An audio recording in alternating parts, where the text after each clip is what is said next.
The overall goal of the following experiment is to analyze carryover volume between adjacent liquid segments within a lab-in-tube device using magnetic beads. This is achieved by creating the device using hydrophobic tubing loaded with a syringe pump to consist of multiple liquid segments separated by an air valve and incorporating both magnetic beads and a fluorescent dye into one of the liquids.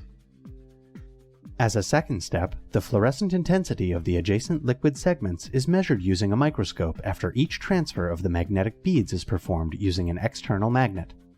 Next, numerical analysis is done on these fluorescent intensity measurements in order to calculate the carryover volume of the magnetic beads.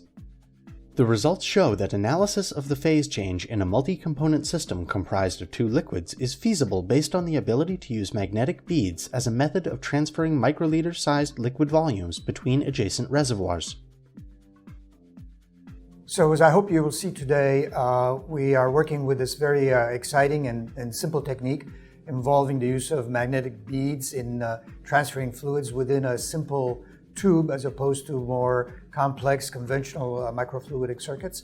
And we've applied it initially to the investigation of phase space between immiscible fluids, and we are now expanding that to other applications, including diagnostic analysis of whole blood, separating proteins from red blood cells, urine analysis, immunoassays, and so on.